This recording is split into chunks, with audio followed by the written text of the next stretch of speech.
Hello everyone, welcome back to my channel. देखिए, ये हमारा वीडियो आज बिहार पुलिस के कट ऑफ और रिजल्ट डेट को लेकर है कि आखिर एक्सपेक्टेड कट ऑफ क्या है, कितना कट ऑफ जा सकता है और रिजल्ट कब तक आने की संभावना है।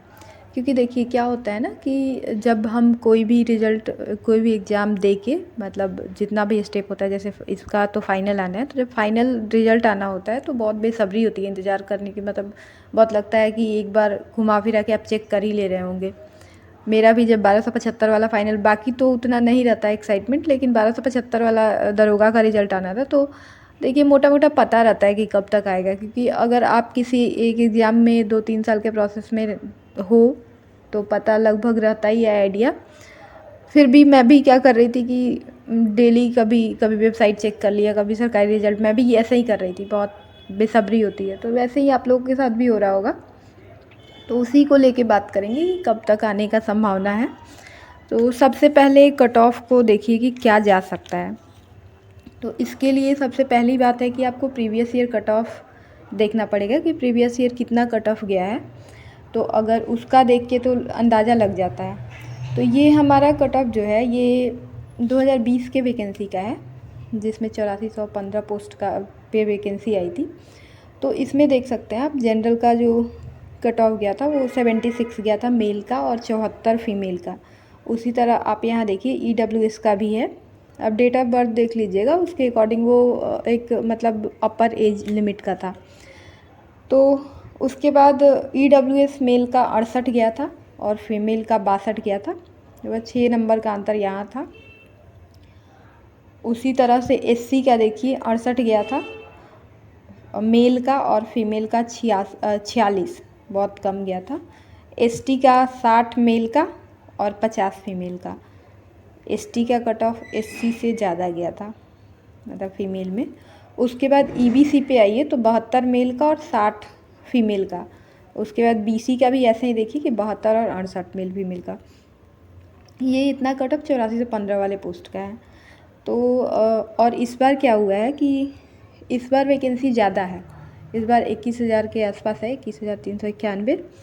और इसके बाद आप एक कट ऑफ देख के अंदाज़ा नहीं लगा सकते हैं। तो आप देखिए मध्य निषेध का जो प्रोहिबिशन वाला 600 समथिंग पोस्ट का था, उसका कट ऑफ अगर आप देखेंगे तो उसका बहुत कम गया था। इसका आप ज़्यादा ही मानिए, क्योंकि इतना कट ऑफ कोई कम नहीं हुआ। अगर 76 लड़कों का जा रहा है तो लड़कों के लिए देखिए पहली बात तो उन लोगों के साथ इनजस्टिस तो हुआ ही है। अब क्योंकि एक तो उनका पहले ही टफ़ होता है, इतना 6 मिनट में 1600 मीटर दौड़ना क्वालिफाई के लिए 20 नंबर मिलते हैं उसमें, उतना मेहनत करना पड़ता है। लड़कियों का अपेक्षाकृत कम है, कम मुश्किल है।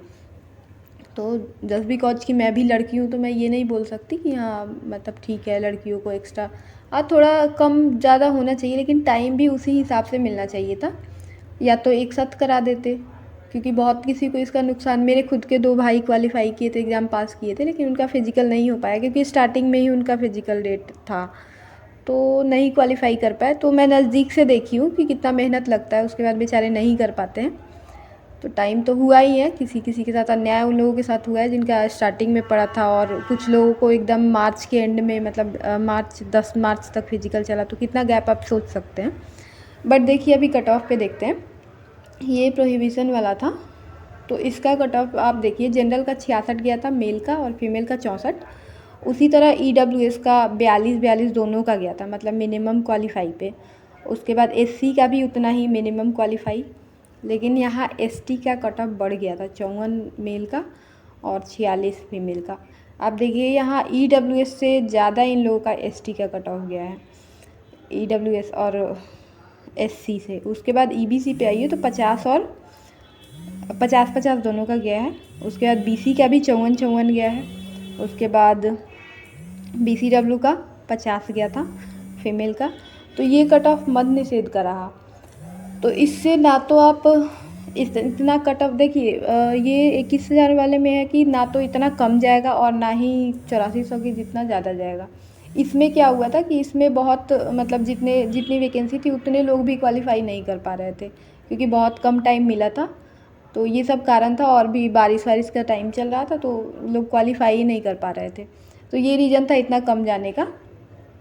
तो अब अगर इसके कट ऑफ का बात करें कि कितना जा सकता है हमारा ये इस बार वाला, तो आप लड़कों में देखिए, लड़कों के लिए आसान नहीं था, लेकिन जनरल में बहुत सारे लोग जो पहले से दौड़ रहे होते हैं वो उतना कर लेते हैं कि उनका बन जाता है। तो 25 नंबर गोला में तो उठा ही लेते हैं वो लोग, किसी किसी का नहीं हो पाता है। और हाई जंप में बहुत ज़्यादा नहीं कर पाते हैं, बट फिजिकल ये सब ले दे के मतलब दौड़ लेके अगर जिसका 70 के आसपास 72 हो ना, तो वो सेफ जोन में मान सकते हैं उनको कि मेल का इतना है। और फीमेल का, जनरल फीमेल का इस बार बहुत ज़्यादा गैप नहीं रहेगा। पहले भी आप देख सकते हैं, इसमें भी 2 नंबर का बस अंतर है, 66 और 64। इसके पहले भी 2 ही नंबर का था, मतलब ज़्यादा का नहीं रहता है। देखिए 8400 वाले में भी 76 और 74 2 ही नंबर का अंतर है। और अगर EWS का बात करें तो अगर 70 इनका अगर मान के चल रहा है आप जनरल का, तो EWS का 66 या 68 मान सकते हैं, मतलब 66 +-2 भी हो सकता है। और इन लोगों में भी बहुत ज़्यादा का लड़कियों में और लड़कों में इस बार डिफरेंस नहीं रहेगा। आप 2 नंबर ही ज़्यादा से ज़्यादा रखिए, 2-3 नंबर का ज़्यादा से ज़्यादा डिफरेंस रहेगा, क्योंकि आप लोगों को भी पता है कि इस बार लड़की ज़्यादा क्वालिफाई की है। तो हो सकता है कि सिलेक्शन भी उसी, मतलब सिलेक्शन तो हो क्या सकता है, होगा ही उसी रेशियो में होगा। और इसी तरह बाकी कैटेगरी का आप देख लीजिए, इसके आसपास ही रहेगा, इससे बहुत ज़्यादा डिफरेंस नहीं रहेगा जहाँ तक मुझे लगता है, क्योंकि वैकेंसी ज़्यादा है तो कट ऑफ बढ़ने का चांस नहीं है। ज़्यादा लोग क्वालिफाई किए हैं, लेकिन फिर भी आप सोचिए कि लगभग 17,000 लड़की और 15,000 लड़के क्वालिफाई किए हैं, और वैकेंसी खुद मतलब 21,000 तो वैकेंसी है, तो कितने लोग छटेंगे, 11,000 के आसपास छटना है। बट फिर भी कट ऑफ बहुत ज़्यादा, ना तो बहुत ज़्यादा जाएगा ना तो बहुत कम जाएगा। 70 आप जनरल मेल का मानिए, उसी हिसाब से 2-3 नंबर अपने कैटेगरी वाइज आप कम करके देख सकते हैं। पिछले 8415 वाले पोस्ट के अकॉर्डिंग इसके आसपास अगर आप होंगे तो आपका होने का चांस है। अब अगर हम इस पे बात करें कि रिज़ल्ट कब तक आ सकता है, तो देखिए 2 बार के रिकॉर्ड के, मतलब जो 2 बार का जो पहले से जो टाइम चला आ रहा है उसके अकॉर्डिंग बात करें, क्योंकि ये सब एग्ज़ाम में लगभग वैसे ही चलते आता है। तो एक बार वाले में क्या हुआ था, 1100 वाले में और 8400 वाला, ये 2 बार का मैं एग्जाम्पल ले रही हूँ। तो एक बार कोरोना की वजह से टाइम थोड़ा डिले, मतलब लेट हुआ था रिज़ल्ट फाइनल मेरिट आने में, 2-2.5 महीने का टाइम लग गया था। आप चेक कर लीजिएगा इसी के हिसाब से, मतलब इतना ही के आसपास लगा था। और एक बार में उसके बाद वाले में लगभग 1 महीने का टाइम लगा था फाइनल, मतलब फिजिकल ख़त्म होने के बाद से लेकर उसके रिज़ल्ट आने तक में। तो चूँकि इस बार आप लोगों का मतलब 10 मार्च तक रहा था, फिजिकल चला था, तो आप एक्सपेक्ट कर सकते हैं कि 10 अप्रैल के आसपास, मतलब उससे थोड़ा 2-4 दिन पहले ही आप एक्सपेक्ट कर सकते हैं ये फर्स्ट वीक ऑफ अप्रैल, या फिर ज़्यादा से ज़्यादा जाएगा तो 15 से पहले तक में चांस है कि आप